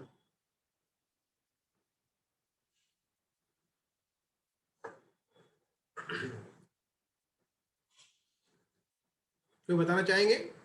It's very famous story, सबको पता होगा, जो द्रोणाचार्य ने सबको एक क्या बोलते हैं, एक टास्क दिया था। अच्छा, प्रभु बताइए। वो जो निशाना लगाने के लिए बोला था द्रोणाचार्य जी ने, क्या? यस प्रभु। प्रभु द्रोणाचार्य जी ने वो अर्जुन जी को वो बोला था ना निशाना लगाने के लिए, तो उन्होंने बोला था कि मेरे पक्षी की आंख बहुत दिख रही है, ऐसा। हाँ, राइट, ओके। तो आपने तो सिर्फ एक ही चीज बता दी, ठीक है, कोई बात नहीं, मैं थोड़ा बताता हूँ विस्तार से। तो द्रोणाचार्य ने बताया, सबको बुलाया, दुर्योधन को बुलाया, युधिष्ठिर को बुलाया, युधिष्ठिर महाराज को बोला कि आप क्या दिख रहा है? बोला मुझे पेड़ दिख रहा है, पत्ते दिख रहे हैं, मुझे डाली दिख रही है, पक्षी दिख रहा है। तो ठीक है, गुड, वेरी गुड। फिर अश्वत्थामा को बोला, अश्वत्थामा बोला मुझे आकाश दिख रहा है, मुझे सृष्टि दिख रही है, ब्रह्मांड दिख रहा है। ठीक है, वेरी गुड। दुर्योधन ने मैं थोड़ा बटरिंग करता हूँ, थोड़ा मैं गुरु को, गुरुदेव मुझे आपके चरण कमल दिख रहे हैं। तो ठीक है, बैठ जाओ। ठीक है, बैठ जाओ। फिर अर्जुन को बोला, भीम को बोला मुझे फल दिख रहा है, बहुत अच्छे अच्छे फल है, मुझे लगता है कि मैं सबको खा जाऊं, ऐसा मुझे। ठीक है, बैठ जाओ। अर्जुन को जब बोला, अर्जुन ने बोला कि मुझे तो सिर्फ वो पक्षी दिख रहा है, और पक्षी में मुझे खास करके तो उसकी वो आंख ही दिख रही है, और कुछ दिख ही नहीं रहा है मुझे, तो पता नहीं ऐसा क्यों है, मुझे कुछ नहीं दिख रहा है। और फिर उन्होंने बोला कि ठीक है, अभी निशाना लगाओ। So that is focus. So हमें लगता है कि ये ठीक है, स्टोरी तो बहुत सुनी हुई है, उसमें क्या है, इसमें क्या लर्निंग लेसन है, समझ गया, फोकस समझ गए, नहीं, यही तो फोकस है, यही तो हमें सीखना है और लर्निंग है कि भक्ति के लिए हमारा फोकस कितना है।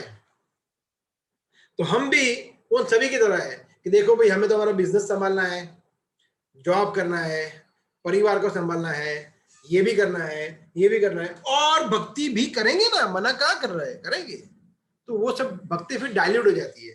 भक्ति should be centre in our life, और उसके साथ साथ आप जो भी करो वो अलग बात है, but bhakti should be center, Krishna should be in the centre.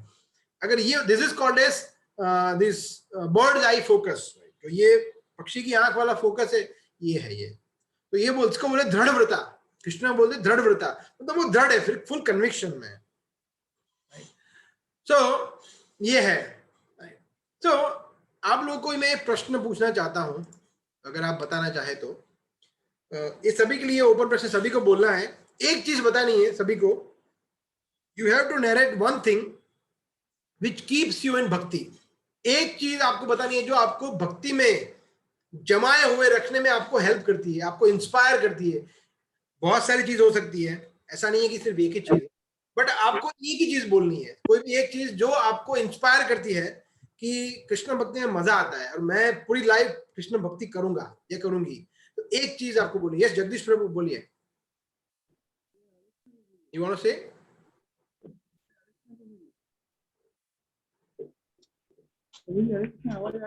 हाँ थोड़ा कम आ रहा है बट यू कैन, ठीक है बोलिए। हरे कृष्णा प्रभु जी। Now it is okay. हाँ प्रभु जी, 16 माला जो करते हैं ना, वो हमको भक्ति में टिकाए रखते हैं। Very good yes, chanting, okay good. और भक्तों का संग प्रभु जी, सॉरी, भक्तों का संग, devotee association, very good okay. और कीर्तन और भजन में प्रभु। कीर्तन very good. Hearing glories of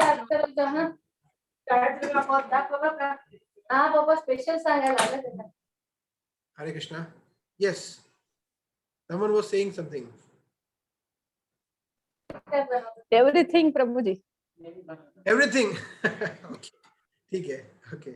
एक चीज बताइए कोई स्पेसिफिक। एवरीथिंग में तो फिर बहुत सब कुछ आ जाता है। अच्छा, आप कोई बता रहे थे, उपासना माता जी आप कुछ बता रहे थे? yeah, I said hearing the glories of Lord, like listening कथा, to कथा, Yeah. कृष्ण कथा, वेरी गुड।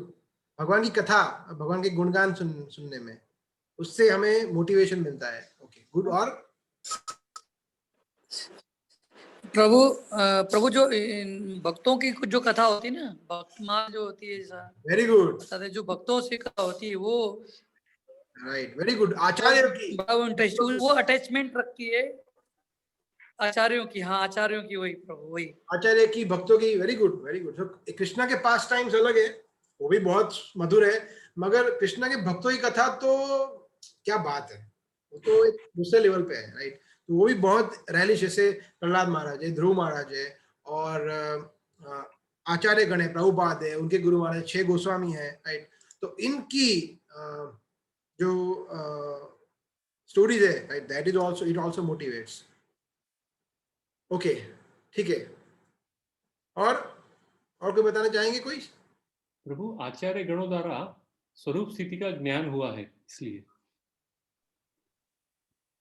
राइट, सो मतलब फिलोसॉफी आप बता रहे, राइट, फिलोसॉफी, राइट, हमें पता है कि उन्होंने स्वरूप सिद्धि, तो ये हमें मोटिवेट करती है। Very good. ओके, और कोई वक्त एक या दो कोई बताना चाहेंगे, कोई और कुछ?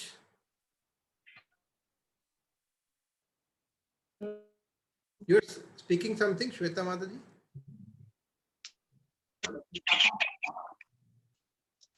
मैं जिन्हें गुरु मानती हूँ उनके द्वारा ही मेरा सारा ध्यान लगता है भक्ति में।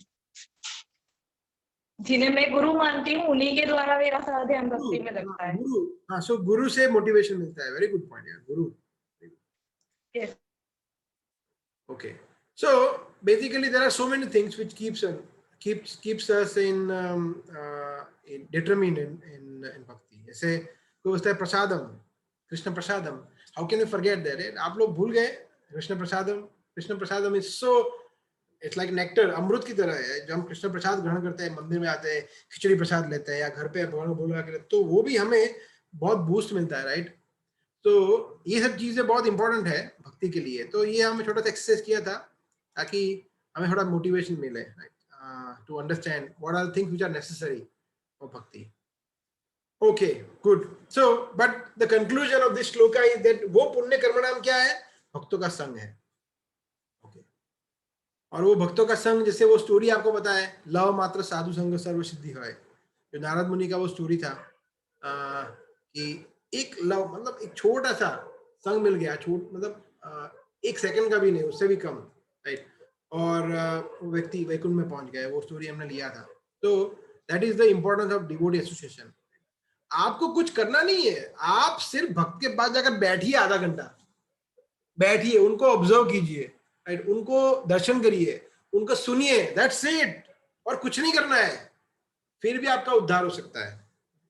So pure devotee of the Lord, such, जैसे अभी गोपाल कृष्ण महाराज आए थे, राइट, तो आई डोंट नो आप में से कितने लोग दर्शन कर पाए, मगर आपको कुछ करना नहीं था, उनके साथ इंटरेक्शन नहीं करना था, उनके साथ आपको 1 घंटा उनके साथ चर्चा करना था, नहीं, ऐसा कुछ नहीं करना, उनको सिर्फ देखना था, उनके कार्यकलाप, जिस तरह से वो भगवान को प्रणाम करते हैं, जिस तरह से लोगों के साथ बात करते हैं, चलते हैं, बैठते हैं, राइट, उनको और लेक्चर देते हैं, सुनना है, उनकी सिर्फ दिनचर्या को देखना है, उनके बारे में सुनना है, दैट इज एसोसिएशन, सिंपल।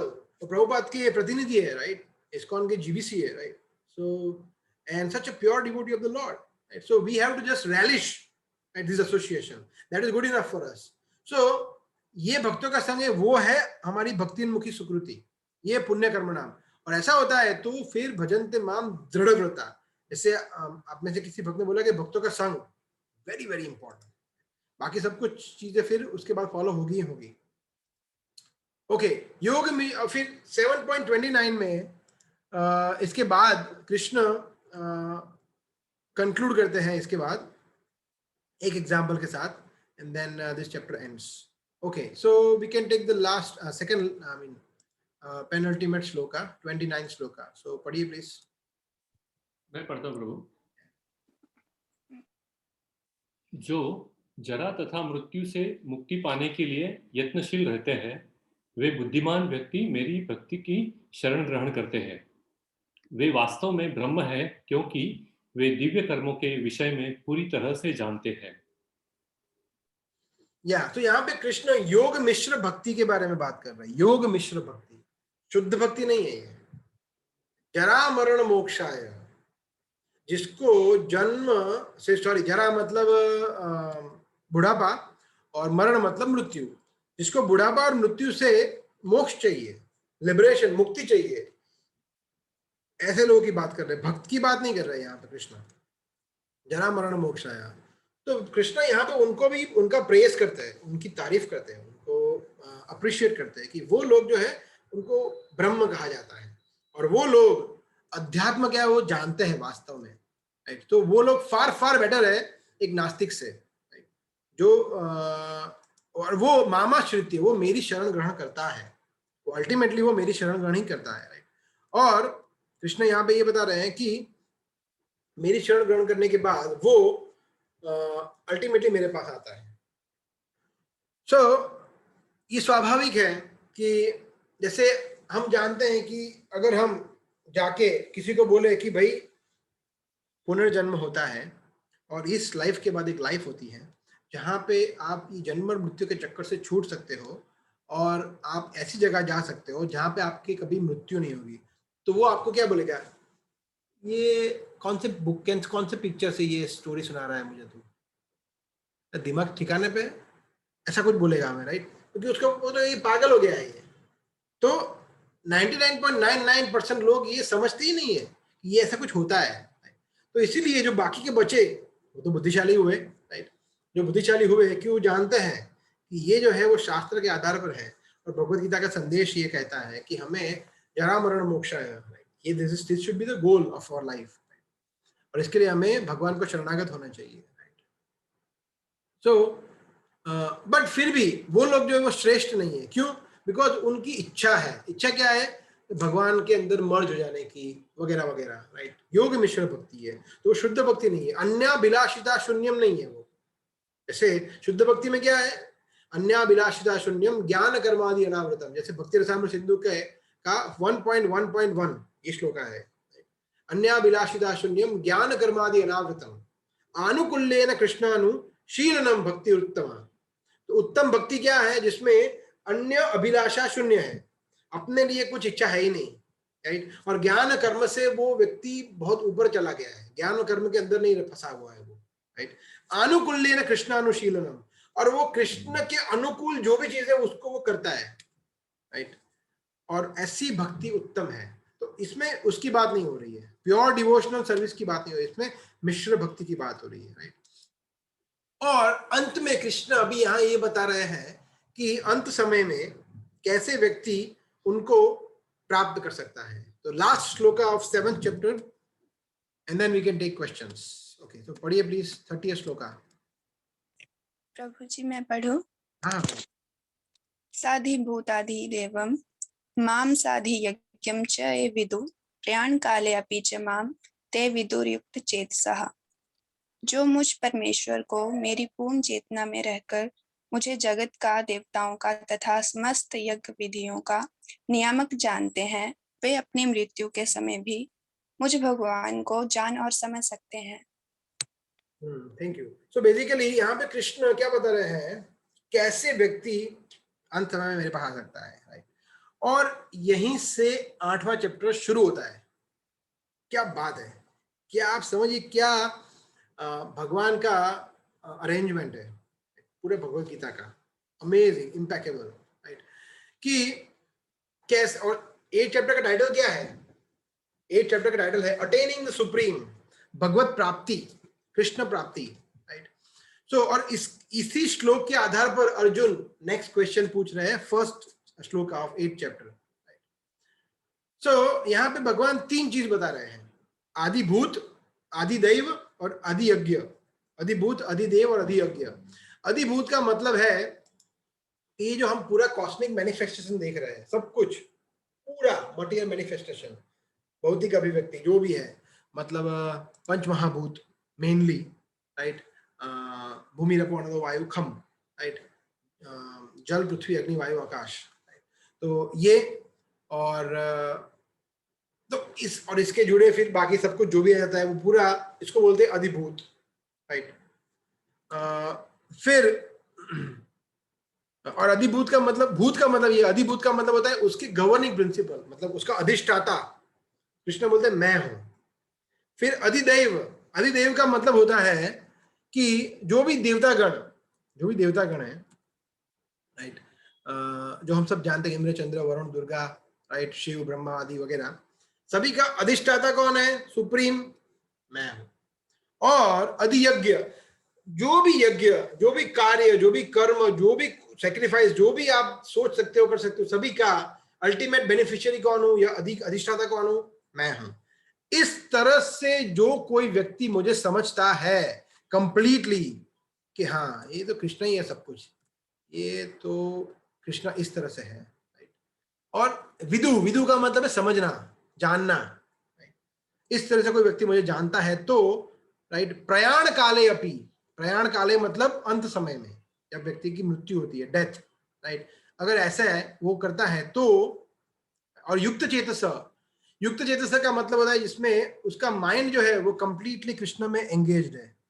जब उसकी मृत्यु आ रही है तब उसका माइंड कृष्ण में एंगेज्ड है, तो इस तरह से तो वो व्यक्ति मेरे पास आता है तुरंत, राइट। और इसका पूरा डिटेल में कृष्ण नेक्स्ट चैप्टर में बता रहे हैं, तो अभी हम उस पर बहुत डिटेल में चर्चा नहीं करेंगे, but so the point is that ultimately, anyhow, in 1 minute I will summarize. एक छोटा सा वीडियो भी मैंने YouTube पर पोस्ट किया है, क्या भक्ति बुढ़ापे में करनी चाहिए, this is the title of that video, जिसमें यही श्लोक जो 8वें अध्याय का 5वां श्लोक है, अंत काले च मामेव, उसको कोट किया है। और उसमें ये एग्जाम्पल दिया है कि जैसे एक एग्जाम होती है, एग्जाम, राइट। तो आप में से कोई स्टूडेंट है तो पता नहीं, आप में से कोई स्टूडेंट है, एनी ऑफ यू कोई स्टूडेंट है? ऐसा है कोई स्टूडेंट नहीं है, right? None of you is a student, okay? मैं स्टूडेंट हूँ। You're a student, very good. पूरी जिंदगी स्टूडेंट ही रहते हैं सर हम। Okay, very nice. So basically, of course, we are all student in that way. But मेरा कहने का मतलब है कि जब हम एग्जाम देते हैं ना स्कूल में वगैरह, स्कूल या यूनिवर्सिटी में, तो इस तरह से जब यूनिवर्सिटी या स्कूल में हम एग्जाम देते हैं तो हमें कुछ सब्जेक्ट स्टडी करने होते हैं। अगर हम पूरे साल पढ़ाई नहीं करेंगे और लास्ट एक हफ्ते में बोलेंगे 1 हफ्ते या 2 दिन में मैं पढ़ लूंगा पूरा बुक, इतना बुक है, 800 पेज का तो बुक है, पढ़ लूंगा, तो क्या हम पास हो पाएंगे? नहीं, 100% हम फेल होंगे, राइट। तो इसी तरह से अगर हो जाएगी कि नहीं भक्ति तो भी करेंगे, अभी क्या है, बुढ़ापे में करेंगे, अभी तो एंजॉय करना है, खाओ पियो मौज मस्ती करो, कल किसने देखा है, कल हो ना हो, राइट, वगैरह वगैरह, राइट। ये जवानी है दीवानी वगैरह वगैरह, ये सब अगर हम सोचते रहेंगे, राइट, तो हमें पता नहीं है हमारे पास कितना समय शेष है, और उस समय पे हम सोचेंगे कि उस समय पे थोड़ा बहुत 1-2 साल फूल बूल चढ़ा देंगे, भक्ति कर लेंगे तो हो जाएगा। नहीं, इस तरह से हम कृष्ण को चीट नहीं कर सकते, we can not cheat Krishna in that way. तो ये सब जो इस्कॉन वाले पूरा दिन 16 माला जप करते हैं और ये कंठी लगा के हरे कृष्णा करते हैं, वो सब बेवकूफ है, पागल है, राइट।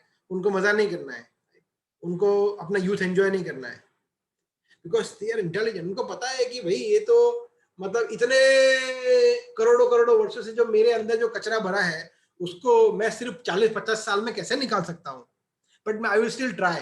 वो ट्राई करते हैं, और अगर हम 40-50 महीनों में या 40-50 दिन में उसको निकालने का प्रयास करें, not possible. We have to live this life of devotional service bhakti throughout our, जितना हम कर सके उतना करना चाहिए।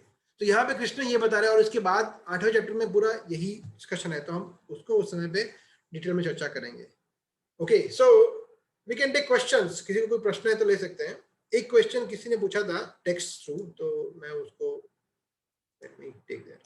Okay, it's the supreme we can worship in any ways, as a friend, as a love, as a father, आकार, निराकार, whatever it may be। अच्छा, आपकी बात सही है, सुप्रीम को हम प्रेम कर सकते हैं एक फादर के रूप में, फ्रेंड के रूप में, वगैरह वगैरह, बट निराकार नहीं, नो, नॉट निराकार। क्यों? उसी पर हमने चर्चा किया, राइट। जैसे भगवान ने बताया 24वें श्लोक में, अव्यक्तम व्यक्तिमापन न मन्यन्ते माम अबुद्धयः।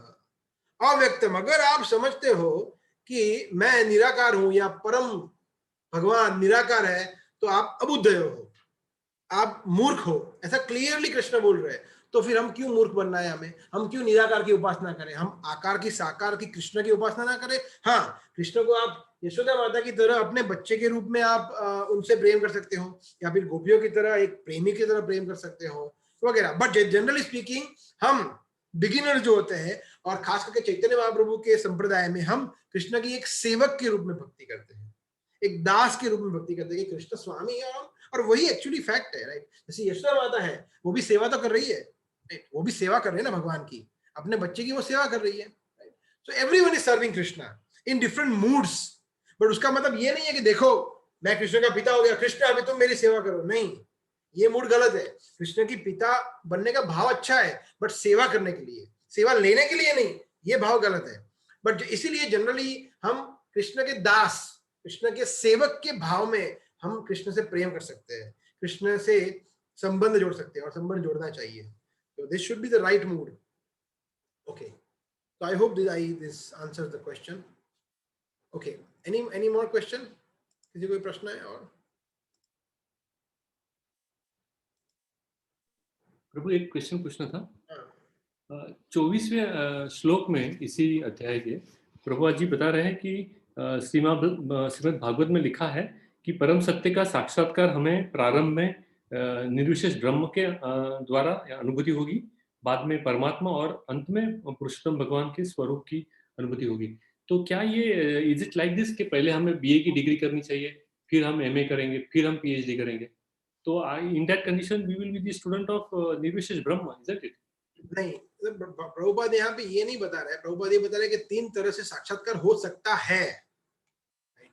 तो जो बिगिनर है उनके लिए ऐसा, जो उससे थोड़े आगे बढ़े हुए उनके लिए परमात्मा, राइट। वो भागवतम का श्लोक है, बड़े श्लोक का, ब्रह्मेति परमात्मेति भगवान इति शब्दयते वदन्ति तत्त्वविदं यद् ज्ञानम अद्वयम् ब्रह्मेति परमात्मेति भगवान इति शब्दयते। मतलब परमसत्य को हम 3 तरीके से समझ सकते हैं। सबसे छोटी समझ है ब्रह्म, उससे ऊपर है परमात्मा, और उससे ऊपर है पूर्ण पुरुषोत्तम भगवान श्री कृष्ण। तो जो भक्त है वो डायरेक्ट लिफ्ट लेते हैं, डायरेक्ट सीधा ऊपर जाते हैं, सीधा वो सबसे टॉप लेवल की अंडरस्टैंडिंग रखते हैं, क्योंकि वो भक्तों के संग में आते हैं। जैसे हम कभी ब्रह्म की या परमात्मा की प्रीचिंग करते नहीं है, राइट। हम लोग डायरेक्ट साकार स्वरूप की प्रीचिंग करते हैं। बट जो ऐसे हैं कि वो ब्रह्म की प्रीचिंग करते हैं और ब्रह्म में ही उनको लेना, ठीक है, वो एक लेवल के बाद वो ब्रह्म से परमात्मा तक पहुंचेंगे, फिर परमात्मा वाले जो है परमात्मा के बाद अल्टीमेटली वो वहां पहुंचेंगे। पर अल्टीमेटली गोल क्या है वो प्रभुपाद यहाँ बता रहे हैं। बट उसका मतलब ये नहीं कि ब्रह्म के थ्रू ही जाना पड़ेगा, नहीं तो अपना पूरा फिलोसॉफी ब्रह्म के ऊपर ही होता ना। प्रभुपाद तो ब्रह्म वाले को कितना काट रहे हैं, उसका मतलब बिल्कुल यही है कि प्रभुपाद ये बताने का प्रयास कर रहे हैं कि Brahman is the first step to Krishna. वो लोग जानते नहीं है, मगर वो इनडायरेक्टली कर रहे हैं और गलत कर रहे हैं, मगर वो कर भी रहे हैं तो भी वो अल्टीमेटली तो वो कृष्ण की तरफ ही जा रहे हैं। That is what he is I think saying. ठीक है जी प्रभु, Hare Krishna. Okay, so any more question?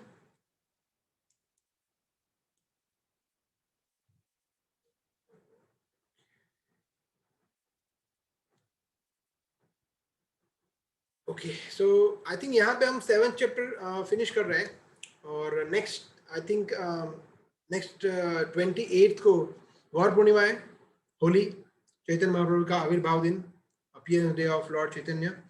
तो मंदिर में बहुत बड़ा फेस्टिवल भी होगा, तो आप सभी से निवेदन कि आप सभी आइए मंदिर। और रविवार को हम सभी भक्त ये प्रयास करते कि मंगला आरती में आए। जैसे कल रविवार है, हम सबको आना चाहिए मंगला आरती में। तो सुबह 4:30 बजे मंगला आरती होती है, तो आप 4:20, 4:25, 4:30, पौने 5 तक, 4:05 तक आ जाना चाहिए, प्रयास करना चाहिए। और फिर आधा घंटे के बाद आप जा सकते हैं, अगर चाहे तो आप मंदिर में भी जप कर सकते हैं, नहीं तो आप घर जाके भी जप कर सकते हैं, राइट। बट हफ्ते में एक बार हमें प्रयास करना चाहिए कि हम मंगला आरती अटेंड करें। And then I was speaking about Gaura Purnima. तो गौर पूर्णिमा